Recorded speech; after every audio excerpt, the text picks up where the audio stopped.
Good evening, everyone, from Davenport Field. It is a beautiful night for baseball. Tonight, the Virginia Cavaliers look to make it 2 wins in a row over Wake Forest. This is the final ACC series of the regular season for the Cavaliers. Last night in Game 1 against Wake Forest, Virginia won 5-4. I want to show you some of that game. Virginia continues to win games with late-inning comebacks. Last night, the Cavaliers were down 4-0 in the bottom of the 8th when they finally got things going. Ryan Zimmerman, with the bases loaded, hits a double to left center.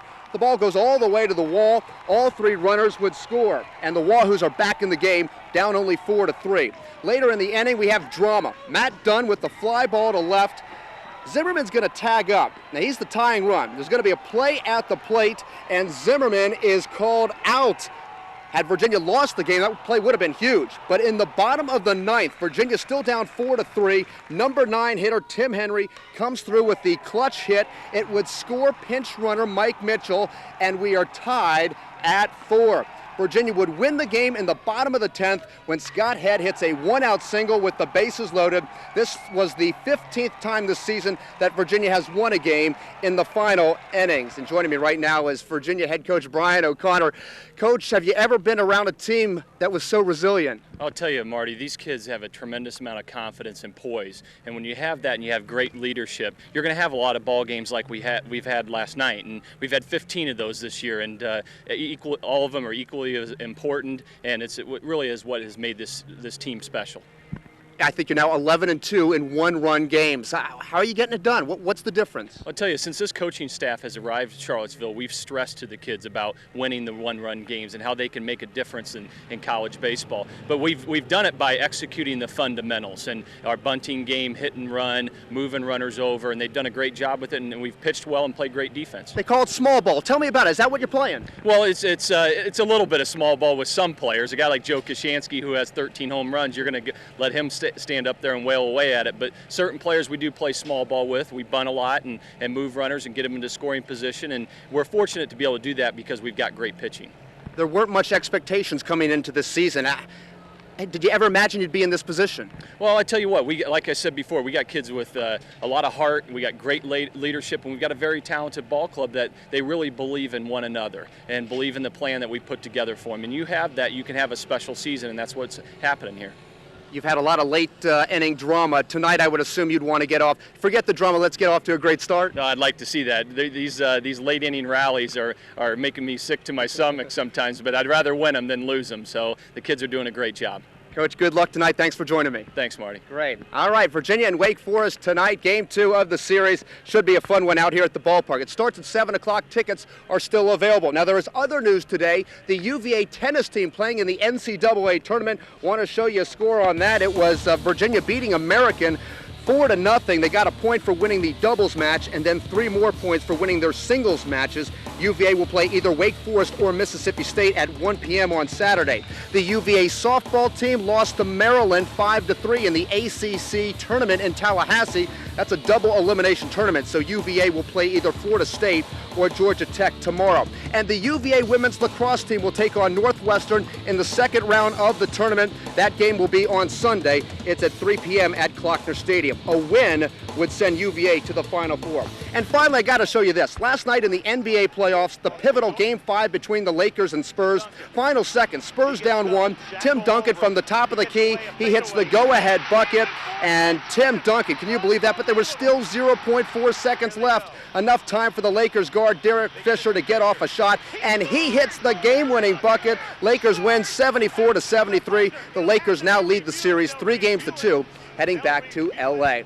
Again, the first pitch is thrown tonight at 7 o'clock here at Davenport Field. Should be a great game. Virginia and Wake Forest. Guys, we'll have highlights coming up tonight at 11. Well, good evening, everybody. It is history in the making. For the first time ever, the NCAA College Baseball Tournament is being played in the Commonwealth of Virginia. The Cavaliers are the host team in the Charlottesville Regional. Take a look behind me as number 2 seed Vanderbilt is playing 3 seed George Mason right now. They were supposed to start this game at 3 o'clock, but the game was pushed back to 6 because of the rain, and right now it's Vanderbilt leading 2-0. Tonight, the top seed Wahoos will take on 4 seed Princeton. Princeton has 2 of the top players in the country in center fielder B.J. Zemansky and pitcher Ross Ohlendorf. They are 2 reasons why the Cavaliers won't take Princeton lightly. Between Baseball America and all these other magazines and publications that have written articles about our guys, we can't sneak up on anybody. And it should just be a terrific event here. Again, I think when we come to these type of things, we want to make sure that when we leave, people look and say, you know what, those smart kids can really play baseball too. Well, Virginia has a couple smart kids of their own, and they got a pretty smart first-year skipper and Brian O'Connor. Coach, let's talk about the pitching matchup tonight. You're going to see two of the best here. You sure will. Andrew Dobies will go for us, a great left-handed pitcher who is an all-ACC pitcher, and Russ Ohlendorf will go for Princeton, who's projected to be a very high draft pick on Monday in the June draft. Indeed, and of course that draft, Joe Kashansky is expected to go in that draft as well. So you're going to see three of the top players here expected to be drafted. There's a lot of great talent on the field tonight, as there is right now, playing in the ball game right now. And B.J. Szymanski, the center fielder for Princeton, is a tremendous ball player. So it's going to be a great matchup. We're probably not going to get started until about 9 o'clock tonight, but it should be a great matchup for local fans. And talk to me about hosting this regional. First time ever here. It must feel great to be one of these schools, one of the most northern sites as well. Most of the sites in the southeast, but here you are in Charlottesville. What does it mean for your program? Well, it's a tremendous honor to be able to host one of these 16 sites across the country, and I think it really shows people across the country what we have accomplished in our program this year, and it's a credit to our ball club. It's likely that you will face Vanderbilt in one of these games here. If not, you won't, not tonight, but probably tomorrow or perhaps tomorrow. What do they bring to the table? They're very similar to you. They are. They're very similar. They've got great pitching. They play tremendous defense, and they have timely hitting and have won a lot of close ball games this year. So we're both very similar ball clubs, and it should be a good matchup if we ever get a chance to meet. You're coming off a couple tough losses in the ACC tournament. How's the team feeling coming into this game? Real positive. You know, once we got the chance to be the regional host and being the #1 seed, I think the kids put the ACC tournament behind them, and they'll be ready to play tonight. It'll be a late start. It will be. You know, it's projected to start at 9 o'clock tonight, but according to the NCAA rules, we have to do everything we can to get the ball game in. And hopefully it's the crowd is not out yet, but I think everybody will be coming once they find out we have a game tonight. I hope so. You know, we sold this regional out. It's great support by the local community, and I hope everybody comes out no matter what time we start tonight. Great, Coach. Thanks for being here. Thank you. And best of luck tonight. Thanks. All right. It is Virginia and Princeton. They will play tonight, weather permitting. If the rain continues to stay away, we will play. It'll probably be about 9:30. Virginia and Princeton. That's coming up tonight, and we will have highlights at 11. Well, good evening from Scott Stadium. The Virginia Cavaliers will play their first game here in less than a month. That'll be on September 11th when they host North Carolina. The Cavs actually begin the season in 16 days when they travel up to Philadelphia to take on Temple. Now, today was a chance for the fans to get up close and personal with the players. This year's team will go into the season with very high expectations. They begin the season ranked 16th in the nation. Now, today was Meet the Team Day here at Scott Stadium. The event was free and open to the public. It was a chance for fans to get autographs and have pictures taken with the players. Now, this is also Media Day. It's a chance for us to talk to the players and coaches. After just a week of practice, head coach Al Groh has said his team seems to have good chemistry. I talked with the head Cavalier earlier today. Are you going to feel prepared to start in 16 days? Getting pretty close, isn't it? But, you know, the other guys got to be there in 16 days, too. I would say the progression has been very positive. The team has it has the #1 thing that a team needs to really develop into something that's got a terrific harmony amongst itself. Marcus Hagans, he's going to be your guy. Tell me how he differs from Matt Schaub and how this offense will look different. Well, #1, by about 8 inches of height. That certainly is, and by quite a few notches on the clock in speed. Marcus knows our offense. The offense is going to remain essentially the same. Just as we put certain things in to exploit Matt's strengths, we'll put certain things in to exploit Marcus's strengths. Now, there are two big reasons why expectations are very high this season. First of all, the Cavaliers have 3 outstanding running backs in Wally Lundy, Alvin Pierman, and Michael Johnson, and they will run behind an offensive line that has every starter returning from last season. And second, the defense. They have one of the best defenses in the nation and some of the best linebackers, including Ahmad Brooks, who missed the last couple days of practice for personal reasons, but he was here today at Media Day. Now, the big change this season is at quarterback. Matt Schaub is out. He's in the NFL. Marcus Hagans is in. I mean, it feels fun, but with that comes responsibility. But I think the main thing is I have a lot of talent around me, and I think they'll be able to help me out. So I don't feel any added pressure or anything like that. But at the same time, I think it's going to be a fun road. How's your quarterback, Marcus Hagans, looking? Oh, he's great, man. He's coming along together. I mean, he ain't no different than, he's going to be everything that you expect him to be. He's going to lead the offense down the field, put points on the board, and we're going to do our job on defense. Wally, do you feel like this team can achieve something special this year? I do feel like that, but I also think the whole team feels like that. I mean, you could tell it's like a certain chemistry about us. I mean, I think everybody's focused and everybody can see that something big is going to happen. I mean, I feel like this is the year. We're loaded at every position, you know, talent-wise, probably the best out there. I feel like, you know, we're ready to make a run. Can't wait, man. It's just, you know, the fans, they give a lot of support. And just knowing that you're out there playing in front of a lot of fans and everybody's watching you just makes you feel good inside.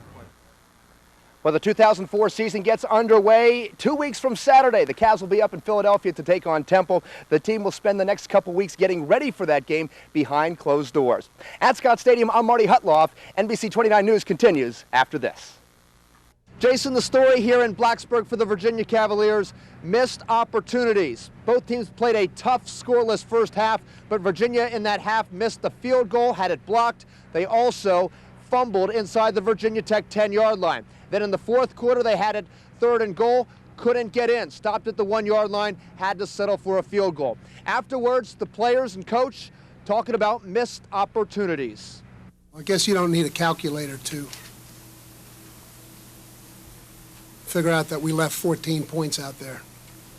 Now, with all due respect to, I mean, clearly that's how we say it. With all due respect to the Virginia Tech defense, I think they can clearly say to themselves they saved 14 points. I thought Brian Randall played a spectacular game and was, in the long run, the difference in the game. I think they did a nice job of playing inside the 10-yard line. That's times when we need to score, and they did a good job of stopping us. I mean, we just let the game get away from us, you know, in the second half. I mean, we played our hearts out the whole game, and then, you know, they made some big plays. We made some big plays too, but they just made more big plays than we did. You know, we want to take some shots down the field, and like I said, it wasn't necessarily in the coverage that we wanted them to be in, but Josh Heim did a great job of beating this guy down the field and beat the high safety and put the ball over him. He made a good catch. And on the second one, they was playing exactly what we wanted them to. They had bump coverage out there and man on man, so you give your receiver a chance to make a play, and Josh did a great job. With the 24-10 loss here to Virginia Tech, it looked like Virginia might fall down to 4th place and into that Tangerine Bowl in Orlando. But we found out after the game that Virginia will decline an invitation to the Tangerine Bowl because it falls during the university's exam period on December 21st. So Virginia will not go to the Tangerine Bowl. Where they end up is anybody's guess. In Blacksburg, Marty Hutloff, NBC29 Sports. All right, Marty, good work down there. And now for more on this developing story, we're going to go to Marty Hutloff, who has more on Anderson's career as a UVA football player. Marty. Thanks, Joe. The Virginia football team will not have to worry about this being a distraction. UVA head coach Al Groh says Ottawa Anderson will not play for the Virginia Cavaliers this season. Coach Groh says that's because of Anderson's off-the-field issues. Now, Anderson was Virginia's top returning wide receiver. He had 31 catches for 369 yards last year with 2 touchdowns. The Norfolk native started every game in 2003. This marks the 2nd year in a row Virginia will be without their top returning wide receiver. Michael McGrew missed last season with a broken leg. Anderson was supposed to be a starter this season with McGrew in the Virginia lineup. Now here's what Coach Groh had to say to the Roanoke Times, talking about his team as a family. Quote, "Strong families have standards and values that must be complied with. We will emphasize to Ottawa and all the team members that we abhor abusive behavior. There's no justification for abusive behavior." Now with Anderson out, look for sophomore Dion Williams to take his place. Another sophomore, Fontel Mines from Richmond, also will compete for Anderson's spot. Now keep in mind, wide receiver was not one of Virginia's strong spots coming into the season, so the loss of a veteran wide receiver like Ottawa Anderson certainly will be a big blow. Okay, Marty Hutloff live in the newsroom tonight. Thanks. And Joe Holden live at the magistrate's office. For now, I'm live at the University of Virginia. Grant Lotus, Dateline 29 News. Thank you, Grant. We have more about this incident. As we've mentioned, 4 of the men involved in this are University of Virginia football players. Our Marty Hutloff is in the newsroom with a look at who these players are. Hi, Marty. Hello, Dave. First, just a little bit more about the victim, Jermaine Winborn. He was Virginia's starting safety last year as a senior and is graduating in 2 weeks. Jermaine Winborn had a great year last year, 69 tackles, 2 sacks, and 2 interceptions, including this pick here against Western Michigan. Winborn was not taken in the NFL draft this past weekend, but there was a chance he could get a workout with some NFL team. As for Marcus Hagans, most folks know the name, and I want to make it clear that he's only been charged with disorderly conduct. Hagans is the heavy favorite to be Virginia's starting quarterback this fall. He started 1 game last year at quarterback and did pretty well. Hagans passed for 3 touchdowns against Western Michigan. He also saw time last year as a punt returner and wide receiver. He's only 5'10", but has tremendous athletic ability. Now, Kenneth Hines, a freshman safety who's charged with vandalism, did not see much playing time last year, nor did a freshman Brandon Cortez Lee, who's charged with disorderly conduct. So far, there's no comment from the Virginia Athletic Department on last night's events. All 3 football players charged in this altercation will have a court date on May 4th. Okay, Marty Hutloff live in our newsroom tonight. Thanks for that report. We'll continue to cover this story for you. Sarah, this is one of those games where everybody is watching, kind of like Monday Night Football in the NFL. The players love it because everybody's watching back home. Mom and dad, grandma. Coaches love it because it's a great recruiting tool. Believe me, there's not a college program in America that doesn't want to play on ESPN's Thursday Night Football. Now, Virginia hasn't played on a Thursday home game on ESPN in 7 years, but playing in prime time is not a new thing for the Cavaliers. Remember last year, the Wahoos had a Saturday night game against Florida State on ESPN here at Scott Stadium. Virginia lost that game by 5 points. Coach Groh likes these night games at home because at night that home field advantage becomes even greater as fans they've had all day to pre-party and get psyched up for the game. Coach knows this is also a great chance to showcase his team to the world. I think it certainly is a powerful way to get exposure to your university and your school. For as we say, it is it's the national game on Thursday night. There are some teams who, when the Thursday night games first started coming on, you know, they'd play anybody, any place on Thursday night just to get exposure to it, to the rest of the country. You're gonna have your family up here, your family back home watching, friends tuning in, people you went to high school tuning in. Like I said, it's all eyes on you. I mean, this is one of those games, you know, you come to college, you dream about, you know.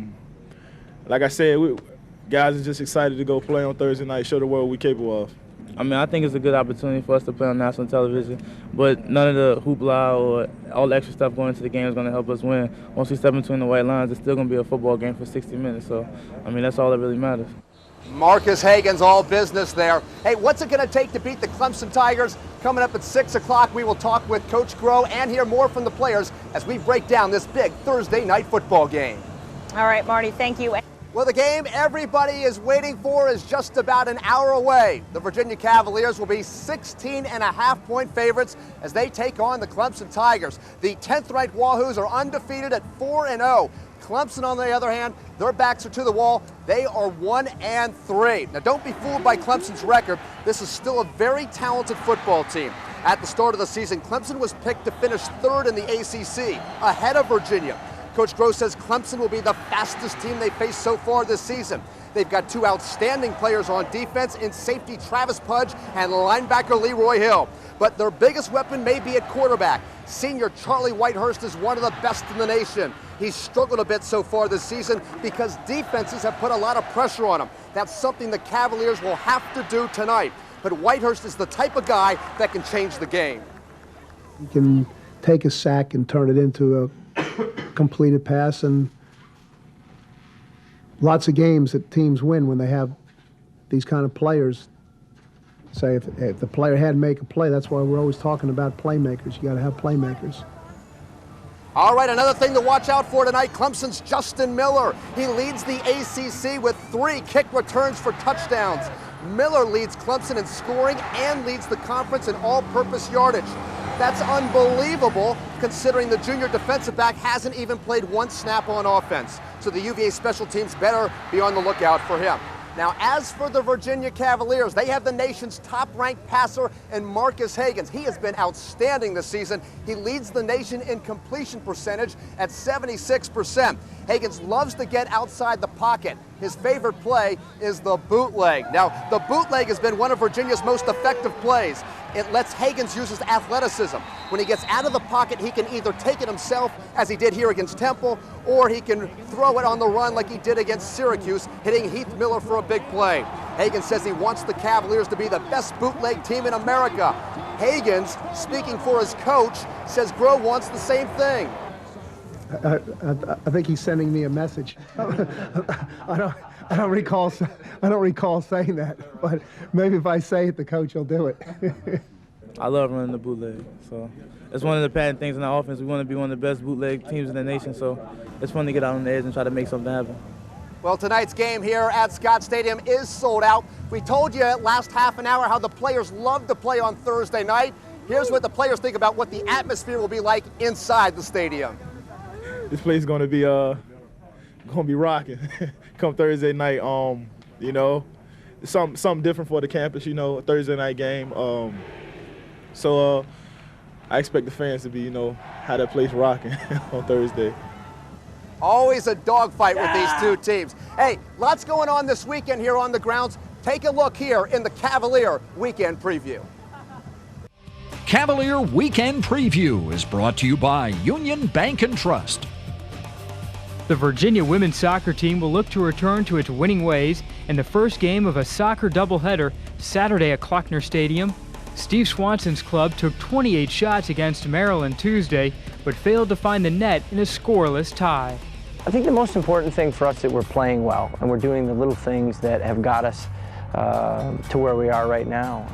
I'm confident in our kids. I mean, sometimes you're playing against the game more than anything else, and our game can be cruel at times. You know, we took 28 shots and didn't finish one, but we created some very good chances, and at the end of the day, I think that's the most important thing for me at this stage. The men's soccer team follows the women with a game against Davidson Saturday at 7:30. Elsewhere, the volleyball team hosts the Florida ACC schools Friday and Saturday. And the field hockey team completes a busy weekend when the Cavaliers meet Princeton Sunday at noon. But first things first, Virginia battles Clemson here tonight at Scott Stadium. The Cavaliers have a record of 3-4 on ESPN's Thursday Night Football. Clemson, they've played on ESPN's Thursday Night Football 5 times. They have never won. Coming up tonight at 11 o'clock, we'll be live out here. We'll have all the highlights. Folks, enjoy the game. NBC29 News continues after this. Well, it had been a long time since Virginia had a home football game on ESPN's Thursday Night Football. The Cavaliers were looking to stay undefeated. They came in with a record of 4-0. They were going to take on a Clemson team which had their backs against the wall. Clemson has started the year losing 3 of their first 4, a must-win for Clemson. Now, let's show you the highlights. A great crowd and a great atmosphere for football here tonight. Here come the Cavaliers on Thursday night. Everybody is fired up. Now, Clemson got the ball first, and they looked impressive. This is Charlie Whitehurst finding his tight end, Ben Hall. And look at the big guy. This is a 56-yard pickup before Jermaine Hardy tackles him down. Big play for them. Moments later, Clemson, they cap off the drive with this Whitehurst pass to Dwayne Coleman. An 80-yard, 6-play drive. Clemson is up 7-0. Now, here's Virginia on their first possession. They came right back down the field. Marcus Hagans finding Dayon Williams. The Virginia drive that would end there at the 2-yard line, they would have to settle for a Connor Hughes field goal. It is now 7-3, but Virginia, they do get some points out of it. Would have liked the touchdown. Second quarter, now 10-3 Clemson. It's Hagans dumping it off to Wally Lundy. Lundy with the great run. He picks up 15 yards, but again, the drive stalls, and they settle for another Hughes field goal. The Clemson lead, though, cut to 10-6. Later in the quarter, Hagans looking, and fires over the middle. He's got the big guy, Heath Miller. Miller time, a 32-yard pickup. And then moments later, after Heath Miller gets a pat on the back, it's the big guy again. Hagans on the bootleg. He said it's his favorite play. It's Miller stretching the ball over that goal line for the touchdown. Virginia is up 13-10. And Virginia's defense, well, they made it stand up here in the first half. Taking a look at the hit here from Kai Parham. Whoa! Kai Parham stacking them up behind the line of scrimmage. Virginia up 13-10 at halftime. Third quarter, 16-10 Virginia. Hagans giving it to Alvin Pierman, and look at that run, about 20 yards. Same drive. Now in the fourth quarter, it's Pierman again going to the far side. And look at that, he's gonna turn the corner and get in for the score. Virginia up 23-10. But later on, Clemson, they're going to try to rally, get back in this thing. Behind the play of Whitehurst, one of the top quarterbacks in the nation. Back to pass, and look at this. It's picked off by Virginia's Tony Franklin. Oh, the Cavaliers are feeling it. It's going to be their day. They're going to pull this thing out. And soon after that, Virginia ices it. Hagens hands to Pierman. Pierman with his second touchdown on the night. Virginia wins 30-10. Virginia improves to 5-0. Virginia now with 8 wins in a row overall. 464 yards of total offense. Now let me show you some other stats from tonight. Marcus Hagens, 225 yards and a touchdown. 14 for 26. Alvin Pierman, 17 carries for him, 98 yards and 2 touchdowns. Wally Lundy, he was tough between the tackles today. 20 carries for 85 yards. Dayon Williams, nice looking sophomore. 5 catches for 82 yards, and the Virginia defense, 212 yards allowed. That's impressive. They came up with the interception that you saw. Cavaliers improved to 5-0. Here's what Coach Groh had to say moments ago in his press conference. Well, I was impressed by the talent on the Clemson team coming into the game. I was impressed with the talent on the Clemson team during the course of the game. I thought they gave us a pretty good go. And so in view of that, I thought it was a good, solid win for us. Al Groh there, he's got to be excited. His team is 5-0.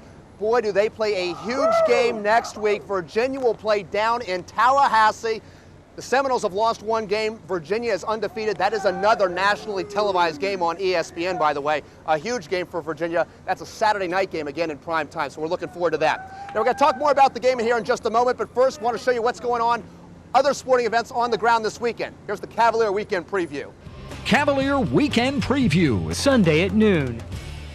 Okay, and some baseball scores to show you tonight because I know everybody was watching football. Nobody even knows what's going on in the playoffs. It was the Braves over the Astros 4-2. That series is now tied at 1 apiece for Kyle there with the game-winning homer. And the other score today in the American League, this is a later game here out west. It's the St. Louis Cardinals and the Los Angeles Dodgers. Well, maybe we're not going to have that one for you. That game, well, there it is. It's in the 8th inning. It's not over yet. Cardinals 6-3 over the Dodgers. Again, a great win for the Virginia Cavaliers. They are now 5-0 on the season. They have won 8 in a row overall. Again, next week going to be down in Tallahassee, Saturday night against the Florida State Seminoles. Game on national TV. Doesn't get any better than that. So, Marty, wrap this all up for us. With the team's performance tonight, how do you think they'll do going into Tallahassee? I think they're going to do very well.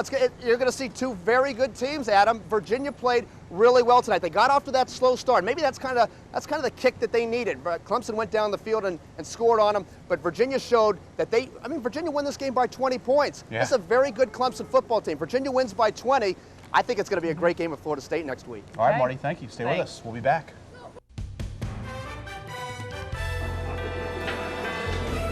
Well, good evening, everybody, from University Hall. The 100th season of Cavalier basketball tips off tonight. The Wahoos host Robert Morris at 7:30 in their season opener. Most of the basketball experts have picked Virginia to finish 8th in the newly expanded and tough ACC. That's because there's still a lot of question marks surrounding this year's team. But there is reason for optimism. For the last 2 seasons, Coach Pete Gillen has lacked the type of point guard that is needed to run his up-tempo offense. Now it appears he has 2.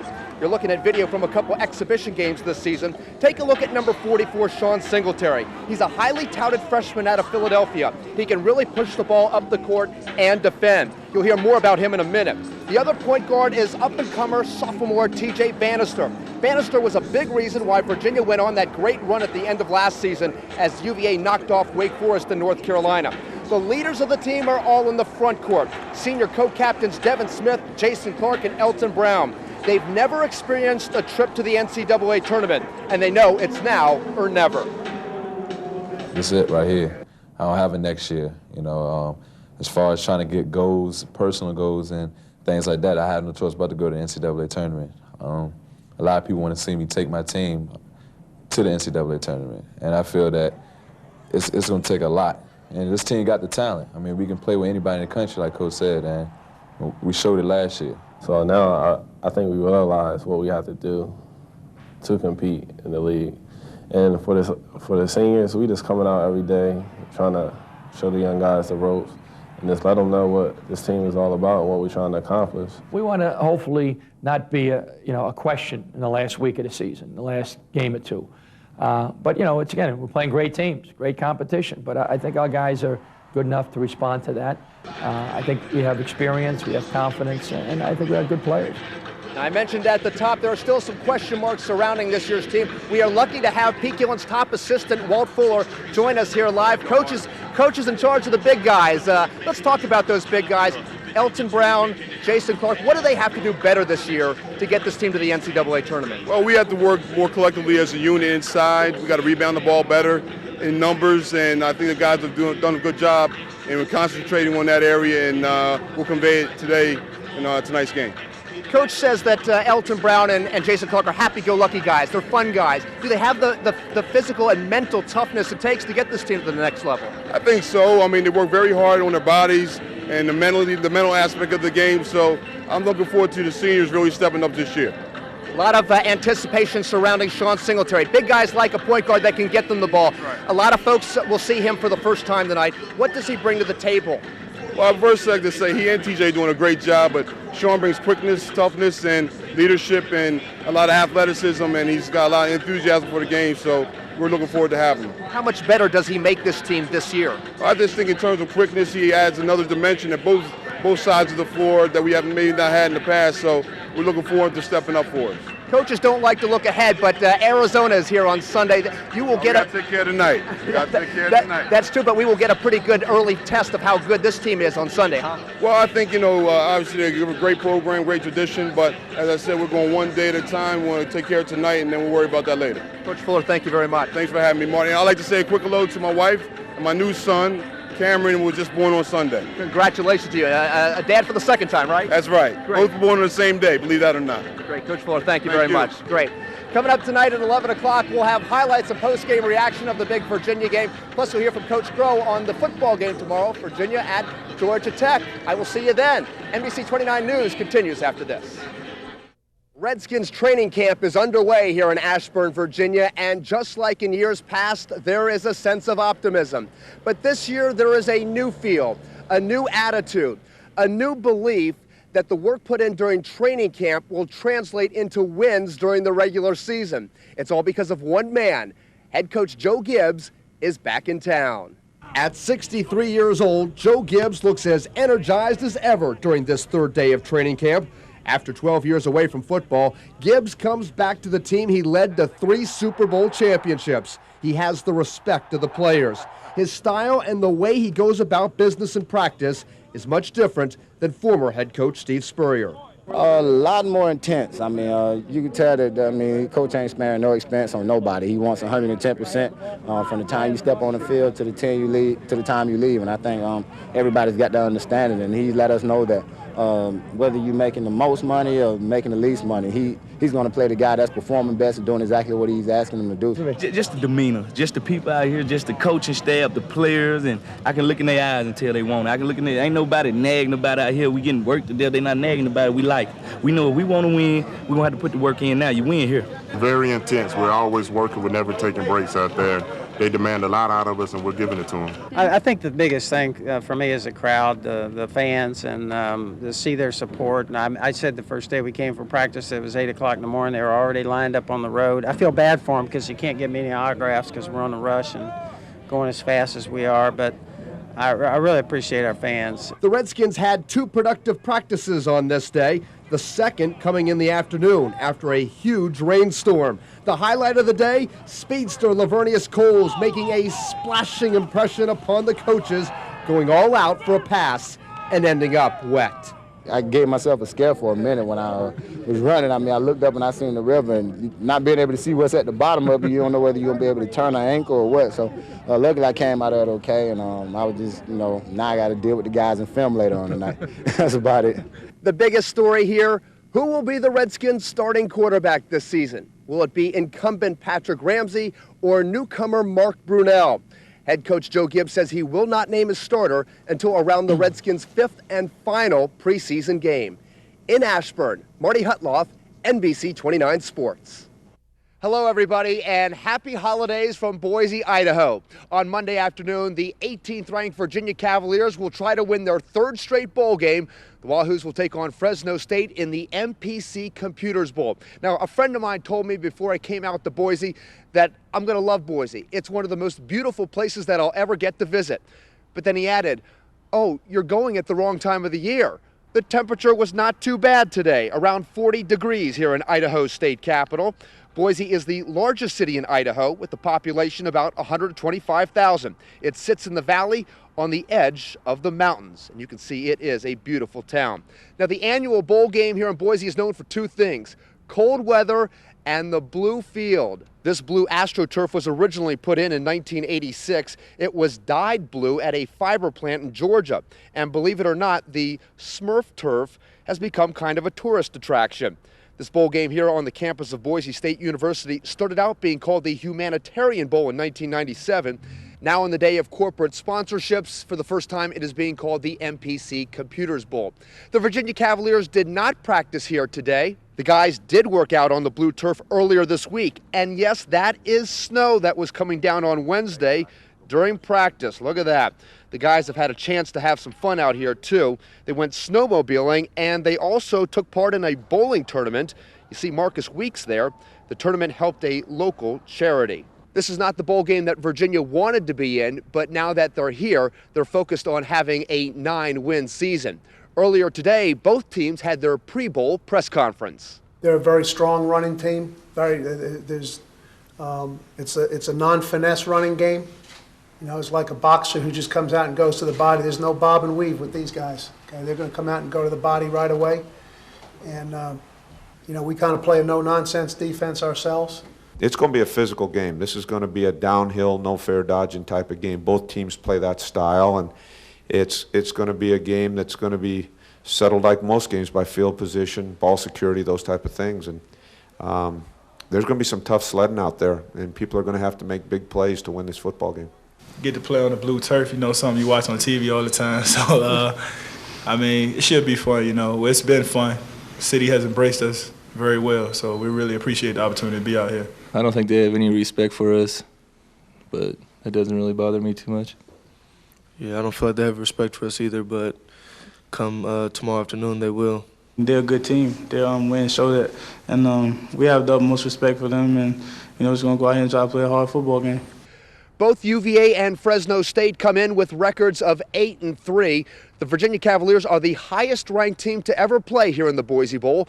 The Wahoos are listed as 6-point favorites. Now, something to keep in mind, the last two times an ACC team has faced a team from the WAC conference in the Boise Bowl, the ACC has dominated. Last year, Georgia Tech blew out Tulsa by 42 points, and in 2001, Clemson beat Louisiana Tech by 25 points.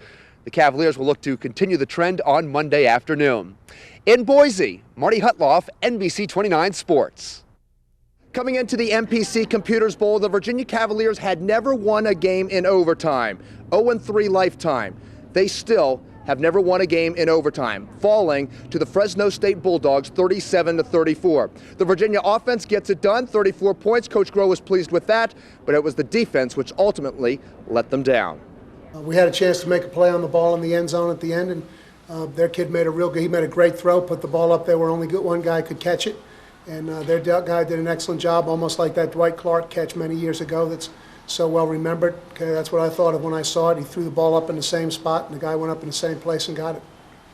Okay, obviously right there, we make a play on that play, the game's over, and we're all a lot happier. Fresno State beat Virginia through the air. Bulldog quarterback Paul Pinniger threw for 5 touchdowns, including the game winner to Steven Spock in overtime. Well, we certainly would have liked to have played a lot better.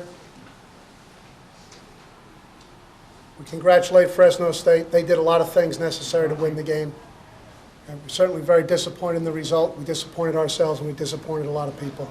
Virginia cruised in the first half, scoring touchdowns on their first 3 possessions. UVA led by 11 at halftime, but the Bulldogs chipped away at the lead in the second half. The second half, our defense really played up, and our offense really was able to run the football, and it really opened it up for our passing game. We were very balanced today, but you know, my hat's off to Virginia. That's a fine football team. The Virginia Cavaliers finished the season with a record of 8-4, the same record as last season. Only this year they don't have a bowl win to show for it. In Boise, Marty Hutloff, NBC29 Sports. The Cavaliers will try to start their first ACC winning streak of the season. Marty Hutloff is out at U-Hall with a look at tonight's matchup. Hi, Marty. Hi, Sarah. Tonight against Florida State is a great chance for the Virginia Cavaliers to put together back-to-back wins in the ACC. Pete Gillen's guys, they're feeling a little bit better about themselves after knocking off North Carolina State down in Raleigh on Saturday night. Big win for them. Now, the Cavaliers are only 2-7 in the ACC, but keep in mind they had the same record at this time last year when they got hot and beat 3 ranked opponents. Now, Florida State was one of the teams that Virginia beat early in the ACC season last year. You may remember Florida State led at halftime in that game at University Hall, but then Devin Smith got hot, scoring all 21 of his points after halftime as the Cavaliers beat the Seminoles in overtime 76-67. I talked with some of the UVA players yesterday. They think the win over NC State was the confidence boost they need to get back on the right track. The NC State game was a big game for us, and coming into playing Florida State, we have a lot of confidence. A lot of players are really starting to figure, yeah, I can do this. So yeah, everybody has confidence, and we're all playing together. So got to keep going forward. TJ Bannister there. Tip-off tonight is at 7:30 p.m. The big question is, will Virginia use the spread offense and try to slow the pace of the game down? That strategy was successful Saturday night in Raleigh against NC State. We'll talk more about that when I join you tonight at 6 inside University Hall. I guess they're all must-win games from here, Marty. Yeah. All right. Thanks, See Marty. you then. Good evening, everybody from University Hall. Tonight, the Cavaliers, with a record of 2-7 in the ACC, take on Florida State, who is 3-6. It is a great chance for the Wahoos to put together back-to-back wins in the ACC for the first time this season. Remember, the Cavaliers are coming off of a big win Saturday night at NC State. In that game, the Cavaliers went with a small lineup and used a spread offense. The Wahoos slowed down the pace of the game, and it worked. Virginia pulled out a 64-62 win in a low-scoring affair. Jason Kane got the start over Elton Brown, and he responded well with 7 points. But most importantly, he gave the Cavs a strong inside presence on the defensive end, something missing since Jason Clark was suspended for the season. The Cavaliers also started a small backcourt with both point guards, Sean Singletary and TJ Bannister. Bannister responded with a season-high 14 points. The slow-it-down offense may be just as effective tonight against the struggling Florida State team. When I talked with the Cavalier players yesterday, they admitted they were not excited about the spread offense that Coach Gillen was implementing. But after seeing the results, they say we have to do what it takes to win. I mean, you know, it wasn't one of our favorite, but, you know, like you said, it was something that we had to do, you know, because he thought, you know, it's going to help us win, and it did. So, I mean, if it helped us then, you know, why not use it later? But anything that's going to help us win, you know, I don't mind. We don't mind, you know, doing. So whatever's help us win, you know, we got to do it. It's a great offense. I mean, he tells us, we get the rebound to push it, and if we don't have anything out, then bring it back and just pass around for a little bit. And if Devin and JR, they have the open shot to take it. But it gives us a chance to really show our game and show what we could do, break people off on defense. And it's kind of hard to guard me, Sean, and JR, and Devin like that. Yeah, you'll see a whole lot more of it, I'm sure. Now, Pete Gillen has not tipped his hand as to what type of offense we will see tonight or who will start. Again, Virginia is 2-7 in the ACC, but keep in mind they were 2-7 at this point in the conference last season when they got hot and they beat 3 ranked opponents. Now, tonight's game against Florida State is a 7:30 p.m. tip-off. It is not on local TV, but we will have highlights for you tonight at 11 o'clock. Right now, we want to introduce you to our Sprint Scholar Athlete of the Week this week. Someday he hopes to go to a military institution. Right now, he's pinning opponents and relying on a bag full of candy for energy. Grant Lotus reports. I used to love those Mike and Ikes. That'll do it from here. Virginia and Florida State tip off in about an hour. Also tonight in the ACC, number 2 ranked North Carolina takes on 7th ranked Duke. That's a game you can see right here on NBC29 tonight at 9 o'clock. I'll see you tonight at 11 after the game. NBC29 News continues after this. Good evening, everybody. The Virginia Cavaliers have played their final regular season home game. It was a 9 p.m. tip-off tonight against NC State here at University Hall. The Wolfpack came in with a record of 6-8, a big game for them as they're looking to try to get an NCAA tournament bid. The Wahoos started the night 4-10 in the ACC. It was senior night at University Hall, the final home game for seniors Devin Smith and Elton Brown, but it was NC State who got off to the quick start. Engen Atsur, the drive, and the bucket off the glass. Wolfpack up 8-0 to start the game. At the other end, Cavaliers answer the alley-oop. Watch this, TJ Banster, he's throwing it up. Oh, and Devin Smith throwing it down. The comeback, though, it would continue with Devin Smith later in the half. Late in the half, three-pointer is good, and UVA cuts the deficit to just one. Later in the half, Singletary, watch him, the nice little drive here, off the glass. We got a tie game at 31. But NC State scores the last 5 points of the half, capped off by Ilyan Evdomov, the three-pointer right there. Wolfpack led 36-31 at the half. After the break, Wolfpack up 3, but look at Devin Smith here. The three-pointer, it's good. We're tied at 38. 13 points for the senior tonight. And shortly thereafter, though, NC State, they go on a little bit of a run. Atsur, the three-pointer, good. Wolfpack up 5. And then later, NC State attacking inside to Julius Hodge. Watch the nice pass here. He lays it in. Virginia falls tonight 82-72. Cavs fall to 4-11 in the ACC. NC State improves to 7-8 in the conference. We'll have a post-game reaction for you tomorrow morning. Now, as I mentioned, Devin Smith scored 13 points tonight in his final regular season home game. He's had a great season and a great career here at Virginia. For more on him, here's the Cavalier Minute. Back live at University Hall. It was also a big night in high school hoops. Right now we're going to send it over to Brad Lewis in our Shenandoah Valley newsroom for more on that. The Virginia Cavaliers come into the ACC tournament on a 5-game losing streak. Their head coach, Pete Gillen, probably will not be back next year unless the Hoos can run off 4 straight victories and win the ACC tournament. It is hard to be optimistic right now, but the Virginia players say they are confident that they can beat Miami tonight. The guys also say they still believe in their head coach, Pete Gillen, although they've heard the rumors that this may be the last time they play for him. It is out there, but, I mean, I haven't given up hope on Coach Gillen or the coaching staff. Because, I mean, I'm just going to hope the team, I mean, buys into it. Like I said before, just buy into it. I mean, not give up hope, because we know if we make it into the big dance or whatever, then he'll be here. Or if not, then that's just a shame. But, I mean, I don't think that we need to. I think it'll be pretty tough for us to start over a young group, start over with a new coach. I enjoy working with the players. I'm frustrated we're not doing better. I feel like, you know, a lot of times we're climbing uphill, but we can win, but we don't have a big margin of error. We have to have a lot of guys play with us. We have good players, but my frustration is, you know, we have good players that are not playing as well as they can play. You know what I mean? Like J.R. Reynolds can shoot the ball better than he can, and I know Elton can play better. You know what I mean? Guys can play better than they're doing, and they've done that. But right now, you know, we got to get them going again. We can match up with anybody. And bottom line, we can match up with anybody in the ACC 1 through 11, but it's just the fact, do we come out and play? And if we don't come out and play, we can't match up with anybody. You know, if we just got one person on that game and the other 4 ain't, you know, we're not going to win. And we got to have all 5 on all cylinders. I mean, I want to play as many games as I can with my teammates. You know, I'm not ready for this thing to be over with yet. So, I mean, I'm just trying to do all I can, I mean, to help the team to win. The seniors, they just want to keep on playing. Tip-off tonight for the Virginia-Miami game is at 7 o'clock. It is only on ESPN. That's where you can see it. Miami is favored by 3 points this evening. Of course, we'll have highlights and post-game reaction for you tonight at 11. At the MCI Center in Washington, I'm Marty Hutloff, NBC29 Sports. The Virginia men's basketball team needs a win in the ACC tournament or risk finishing with its worst record since Pete Gillen's first year with the Wahoos.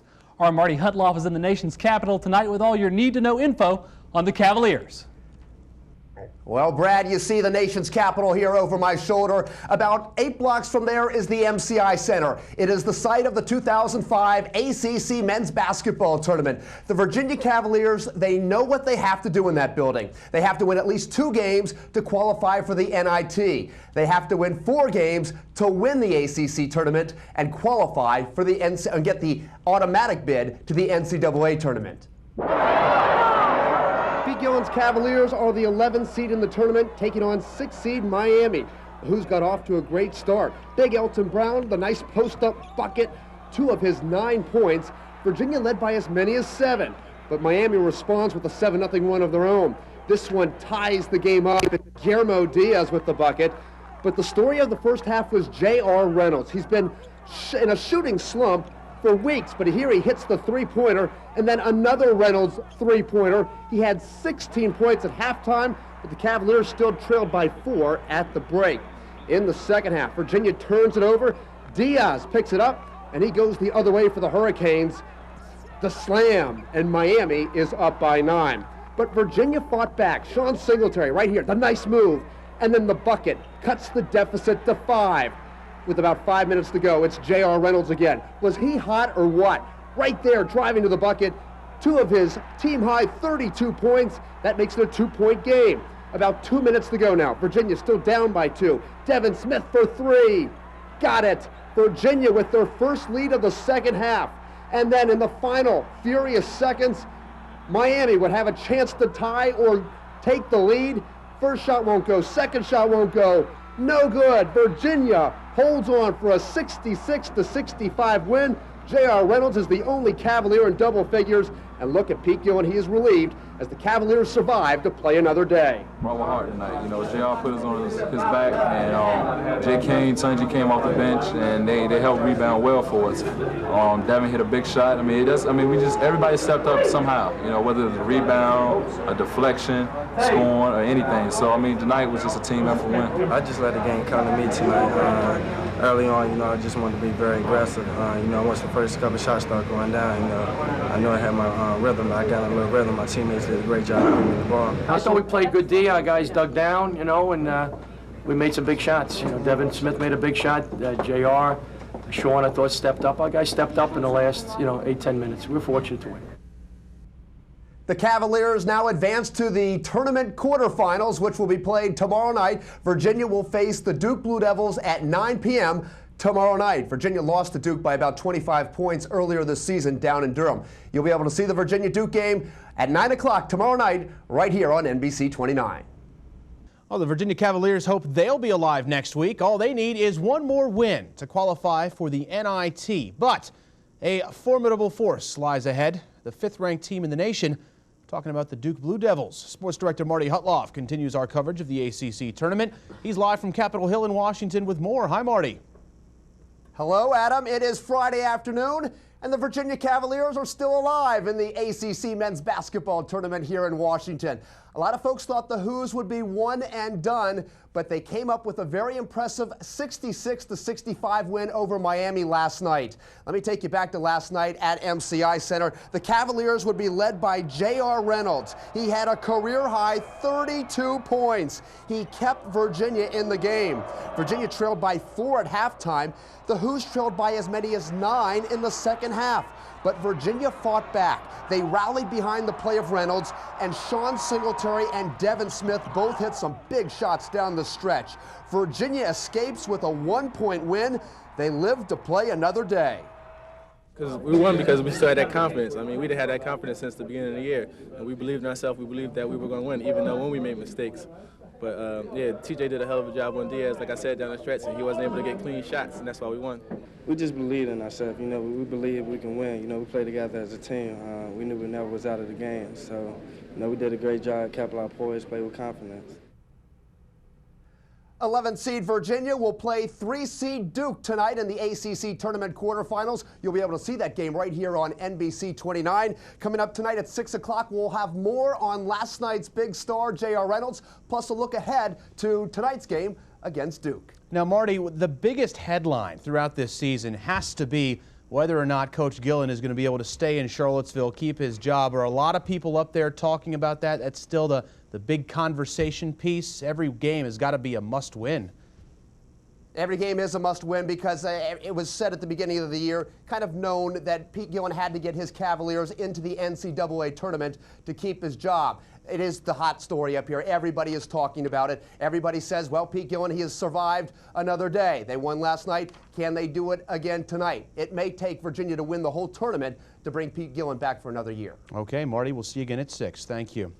We are expected to get the word that Pete Gillen will not be back for a 8th season and the remainder of his contract.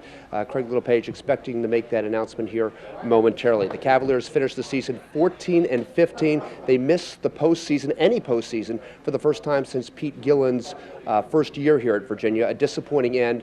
And again, Craig Littlepage, Virginia Athletic Director, expecting to announce that Pete Gillen has been fired. We are going to get the word here momentarily as we wait for Craig Littlepage. Okay, Marty Hutloff there at the University of Virginia. Thank you, Marty. NBC29 Sports Director Marty Hutloff joins us live from University Hall now with the latest. And Marty, obviously this move is anything but a surprise to anyone who has been following Cavalier basketball. Steve, a lot of us saw it coming for several weeks now. Some saw it for as far back as a year ago. Pete Gillen is out as head men's basketball coach at the University of Virginia. UVA Athletic Director Craig Littlepage making the official announcement about an hour ago here at University Hall. Littlepage saying, quote, "The team did not reach the goals that we thought were achievable entering the season."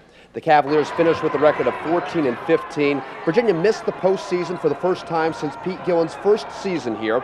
In Gillen's 7 seasons at Virginia, the Cavaliers only made the NCAA tournament once. On top of that, Gillen's teams had a terrible road record in the ACC, winning just 11 games and losing 45.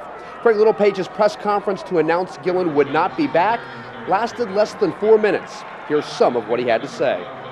He's always handled the coaching responsibilities here at the University of Virginia with professionalism and humility, and I sincerely want to thank him publicly and personally for the work that he's done trying to build our program.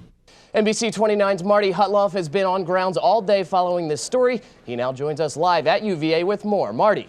Grant, the Cavaliers finished the season with a record of 14-15. The Who's missed the postseason for the first time since Pete Gillen's first season at Virginia. With the new arena being built, UVA Athletic Director Craig Littlepage wanted the men's basketball program to be on the rise. Both he and Gillen felt the time was right for Gillen to step down. Pete Gillen finishes with a career record at Virginia of 118 wins and 93 losses. In 7 seasons, Gillen only got the Cavaliers into the NCAA tournament once. Gillen said in a written statement, "I appreciate the opportunity given to me as the head coach, and I feel it is in the best interest of all that I step aside at this time.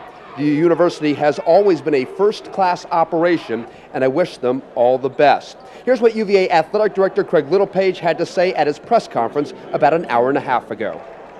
I know that this is an attractive coaching position for a head coach that wants to pursue excellence and win championships. We've got all the ingredients to be able to do that. We have the ingredients for success. We have a great institution. We play in a great league, the Atlantic Coast Conference, the best league in the country. And we're going to build we're going to build the best basketball arena, on-campus arena, anywhere in the country. Craig Littlepage there. Now, how do the Virginia players feel about Gillen stepping down? Here's sophomore forward Gary Forbes.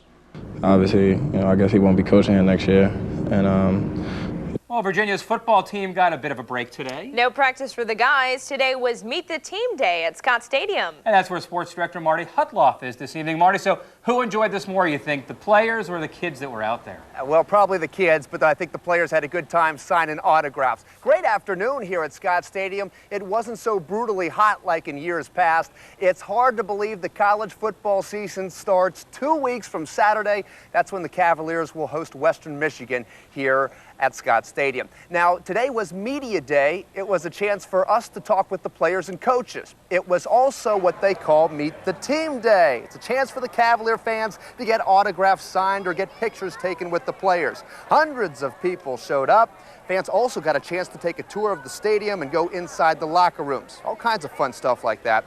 Earlier this afternoon, I spoke with head coach Al Groh for the first time since training camp began 2 weeks ago. Marcus Hagans was outstanding last year. Can he be even better this year? I think he certainly can be, and he needs to be, and he wants to be.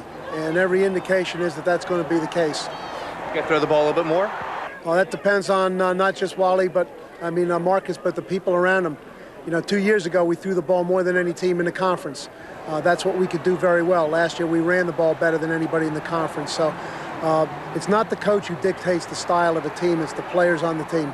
Particularly now that we're in divisional play, That's the most important thing, is win your division, get in the championship game. Now, the Cavaliers have picked to finish third in the ACC's new Coastal Division behind Virginia Tech and Miami. But keep in mind, senior quarterback Marcus Hagans now has a year of experience under his belt, plus Wally Lundy is a veteran. He's going to have a great season, you have to think, running behind a big offensive line. These guys say they're ready to go. We've been so close since I've been here. 1 game away, 2 games away, even a couple plays away. And I really feel like our team feel like it's a year for us to come out of nowhere and kind of shock some people. I'm expecting bigger things for myself, so now I'm out there working hard every day just along with everybody else. So I think we're expecting a lot from our team, and we're just trying to get better each day as camp goes along. What's one of those things that maybe you didn't do as well last year that you got to work on? Oh, takeaways, without a doubt. You know, I feel like some of the Virginia teams a couple years ago were taking the ball away, and we're helping the offense on defense.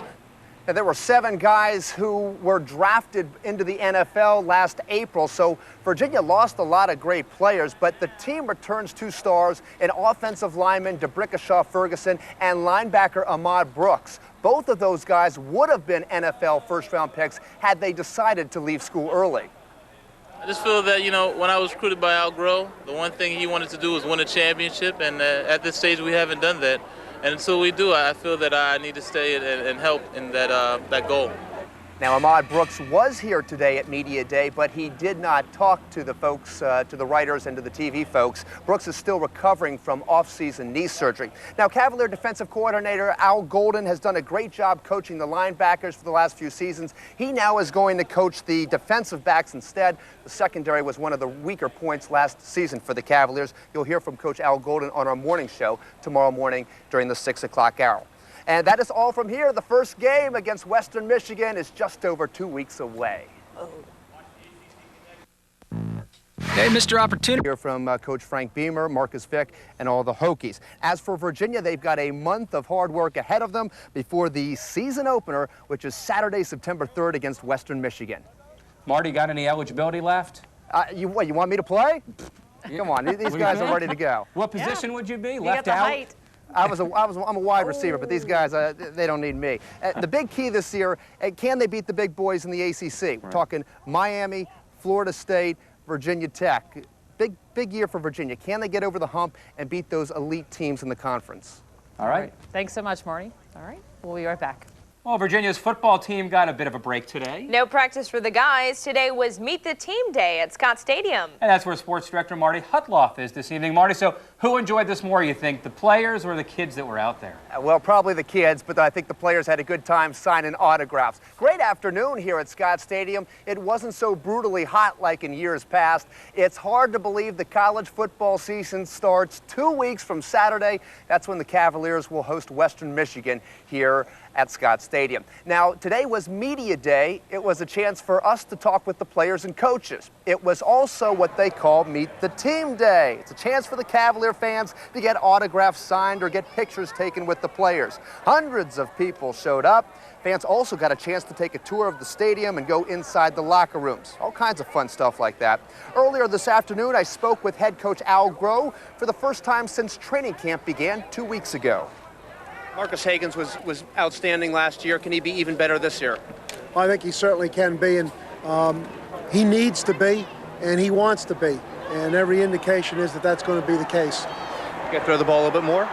Well, that depends on not just Wally, but Marcus, but the people around him. You know, 2 years ago, we threw the ball more than any team in the conference. That's what we could do very well. Last year, we ran the ball better than anybody in the conference. So it's not the coach who dictates the style of a team, it's the players on the team. Particularly now that we're in divisional play, that's the most important thing, is win your division, get in the championship game. Now, the Cavaliers have picked to finish third in the ACC's new Coastal Division behind Virginia Tech and Miami. But keep in mind, senior quarterback Marcus Hagans now has a year of experience under his belt, plus Wally Lundy is a veteran. He's going to have a great season, you have to think, running behind a big offensive line. These guys say they're ready to go. We've been so close since I've been here. football team got a bit of a break today. No practice for the guys. Today was Meet the Team Day at Scott Stadium. And that's where sports director Marty Hutloff is this evening. Marty, so who enjoyed this more, you think, the players or the kids that were out there? Well, probably the kids, but I think the players had a good time signing autographs. Great afternoon here at Scott Stadium. It wasn't so brutally hot like in years past. It's hard to believe the college football season starts 2 weeks from Saturday. That's when the Cavaliers will host Western Michigan here at Scott Stadium. Now, today was Media Day. It was a chance for us to talk with the players and coaches. It was also what they call Meet the Team Day. It's a chance for the Cavalier fans to get autographs signed or get pictures taken with the players. Hundreds of people showed up. Fans also got a chance to take a tour of the stadium and go inside the locker rooms. All kinds of fun stuff like that. Earlier this afternoon, I spoke with head coach Al Groh for the first time since training camp began 2 weeks ago. Marcus Hagans was outstanding last year. Can he be even better this year? I think he certainly can be, and he needs to be, and he wants to be. And every indication is that that's going to be the case. You got to throw the ball a little bit more? Well, that depends on not just Wally, but Marcus, but the people around him. 2 years ago, we threw the ball more than any team in the conference. That's what we could do very well. Last year, we ran the ball better than anybody in the conference. So it's not the coach who dictates the style of a team, it's the players on the team. Particularly now that we're in divisional play, that's the most important thing, is win your division, get in the championship game. Now, the Cavaliers are picked to finish third in the ACC's new Coastal Division behind Virginia Tech and Miami. But keep in mind, senior quarterback Marcus Hagans now has a year of experience under his belt, plus Wally Lundy is a veteran. He's going to have a great season, you have to think, running behind a big offensive line. These guys say they're ready to go. We've been so close since I've been here. 1 game away, 2 games away, even a couple plays away. And I really feel like our team feel like it's a year for us to come out of nowhere and kind of shock some people. I'm expecting bigger things for myself, so now I'm out there working hard every day just along with everybody else. So I think we're expecting a lot from my team, and we're just trying to get better each day as camp goes along. What's one of those things that maybe you didn't do as well last year that you got to work on? Oh, takeaways, without a doubt. I feel like some of the Virginia teams a couple years ago were taking the ball away, and we're helping the offense on defense. Now, there were 7 guys who were drafted into the NFL last April, so Virginia lost a lot of great players, but the team returns 2 stars, an offensive lineman, D'Brickashaw Ferguson, and linebacker Ahmad Brooks. Both of those guys would have been NFL first-round picks had they decided to leave school early. I just feel that, when I was recruited by Al Groh, the one thing he wanted to do was win a championship, and at this stage we haven't done that. And until we do, I feel that I need to stay and help in that goal. Now, Ahmad Brooks was here today at Media Day, but he did not talk to the folks, to the writers and to the TV folks. Brooks is still recovering from off-season knee surgery. Now, Cavalier defensive coordinator Al Golden has done a great job coaching the linebackers for the last few seasons. He now is going to coach the defensive backs instead. The secondary was one of the weaker points last season for the Cavaliers. You'll hear from Coach Al Golden on our morning show tomorrow morning during the 6 o'clock hour. And that is all from here. The first game against Western Michigan is just over 2 weeks away. And is believing. Well, the Virginia Cavaliers are in the national spotlight tonight, hosting the defending national champion North Carolina Tar Heels at University Hall on a game on national TV on ESPN. The Virginia Cavaliers come in with a record of 2-2 in the ACC. North Carolina, a record of 2-1 in the conference. Now, Virginia fans may think that the Cavaliers owe North Carolina a little bit of payback. Remember, North Carolina won on this court by 34 points last year, but this is a whole new North Carolina team, a much younger squad, a team that lost 7 players from last year's squad. 4 of those 7 players are now in the NBA. Now, the North Carolina Tar Heels, well, you know what? They're young. They've got 5 freshmen. Their scoring leader is freshman center Tyler Hansbrough. He's 6'9" and averaging 18 points per game. On Tuesday, Hansbrough was named the ACC Rookie of the Week for the 5th time this season after averaging 23 points and 8 rebounds in 2 games last week. It'll be a battle between 2 young teams in the ACC tonight, but Coach Nato says you can hardly consider Carolina's team, especially Hansbrough, inexperienced. You take a guy like Tyler Hansbrough, who as a freshman, one might call him young, but he's one of the best players in our league, in over 17 points a game, and a guy that rebounds the basketball as well as he rebounds and gets to the foul line as many times as he does. He doesn't play like a young guy, and the rest of the guys follow suit. And so, one, they've got enough games under their belt where it's hard to consider them young. At the same point in time, we've got to make sure to exploit some of the things that they may or may not do as well, and particularly on this night.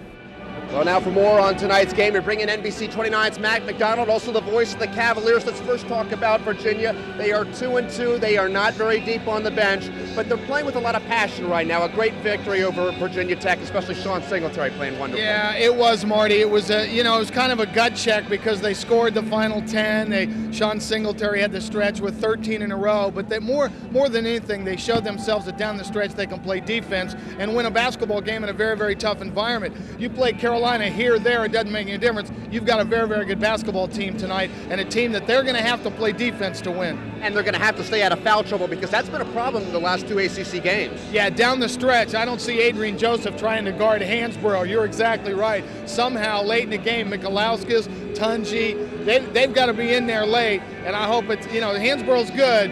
They're going to do a lot of zone tonight. 1-3-1, 2-3. We're going to do everything we can to zone them tonight. Let's talk a little bit about North Carolina. They are 2-1 in the ACC, but coming off what they would consider a disappointing loss at home to Miami. They'll be fired up tonight. Consider this. Roy Williams had not lost to an unranked team at home in 5 years.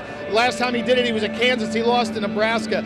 This is a team that's going to be hungry because they've got another road trip this weekend to Florida State. So they know they can come in here. They could probably steal one. They're going to be in good shape. But I think the Cavs are going to protect the home floor tonight. I don't know why. The electricity's back. I just feel good about this one. Hey, Virginia's played in close games so far in the ACC. All of them have come down to the final moments. Yeah, and I think our guards, Reynolds and Singletary, I think Carolina's guards are going to have trouble guarding our guys tonight. I think that could be a big difference. Watch the Virginia guards tonight. They could be key, Marty. Mac, thanks a lot. We'll look forward to your radio broadcast tonight. Thank you. All right. Mac McDonald, the voice of the Virginia Cavaliers. Tip-off tonight is at 7 o'clock. Now, some other news in the sports world today. The Redskins have hired a new offensive coordinator. He is Al Saunders. Saunders has spent the last 5 seasons as the Kansas City Chiefs offensive coordinator. Kansas City, of course, has had one of the best offenses in the NFL, so that looks to be a good hire for the Redskins. And the UVA women's basketball team takes on 6th-ranked Maryland here at University Hall tomorrow night. You'll hear from Debbie Ryan coming up tonight at 11 o'clock. But first things first, Dave Lato and the Cavaliers taking on the defending national champion Tar Heels. Tip-off is at 7 o'clock. This is also Roy Williams' 600th career game coach tonight in Division I basketball.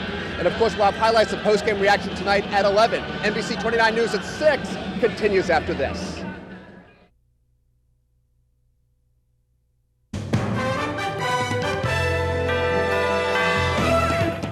Good evening, everybody, from University Hall. As we head down the stretch of the ACC regular season, every game is going to be big for the Virginia Cavaliers. Tonight may be their biggest of the season. 11th ranked Boston College is in town. It's a great chance for Virginia to pick up a quality win as they try to earn an at-large bid to the NCAA tournament. Now, Boston College has a record of 8-4 and is tied for 3rd place in their first season in the ACC. The Eagles have won 5 in a row and 10 of their last 11. Their strength is on the front line with forwards number 3 Jared Dudley and number 1 Craig Smith. Both are from California and both are averaging 16.7 points per game. Those guys are tied for 7th place in the ACC in scoring. Virginia coach Dave Lato says this will be the best team the Cavaliers have played here at University Hall this season because Boston College can hurt you in so many ways. In this case, it's a little bit of pick your poison because although those guys are very dangerous, they probably have as good a role definition as anybody else in the league, and that Hennett knows exactly where he's going to get his shots and his points from.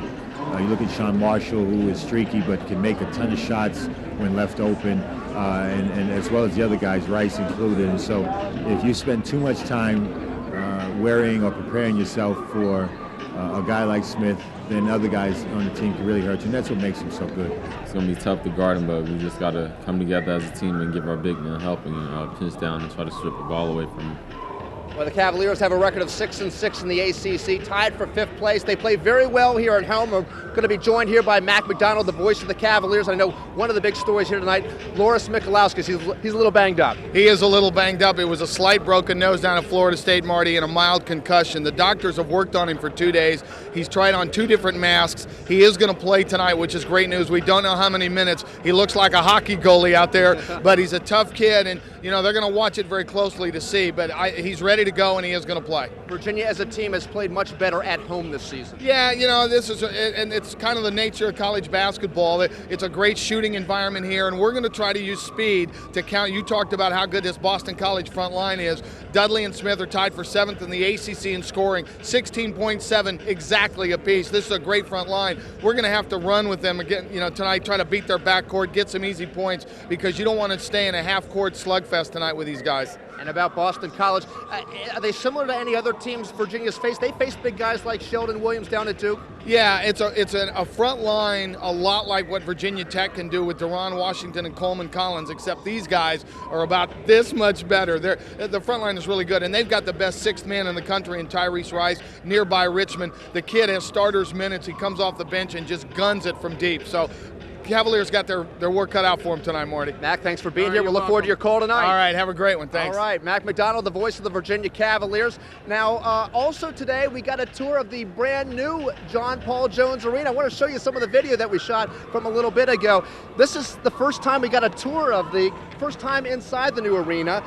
Most of the seats are in. They have that plastic on them still. Of course, the basketball court is not there yet, but you can kind of get a good feel for where everything would be, including the student seating section around the court and behind the basket.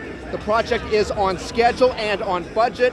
It, of course, will be a multi-use facility, not just the basketball arena, when it opens up this spring. Now, across the street here this afternoon, a windy afternoon for baseball. Let me show you a little bit of the Virginia baseball game. All-American Sean Doolittle making his first start of the season on the mound as the Virginia baseball team played host to Old Dominion, actually Virginia Commonwealth. We're scoreless in the bottom of the 3rd. The Cavaliers' bats come alive. Brandon Geyer sends a shot to the wall and left.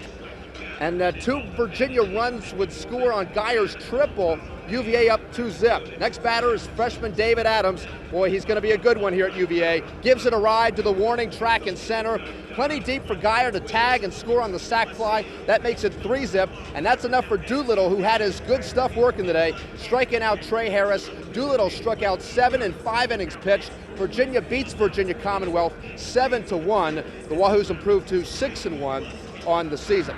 And back here live at University Hall, the game tonight is a 7 o'clock tip-off with Boston College. It is not on local television, but of course we'll have highlights and post-game reaction coming up for you tonight after our Olympic coverage. Now, it's also a big night of high school basketball, lots of regional playoff games. We'll have a complete wrap-up of all those games also coming up tonight after the Olympics. That's all from here. I'll see you later tonight. NBC29 News at 6 continues after this.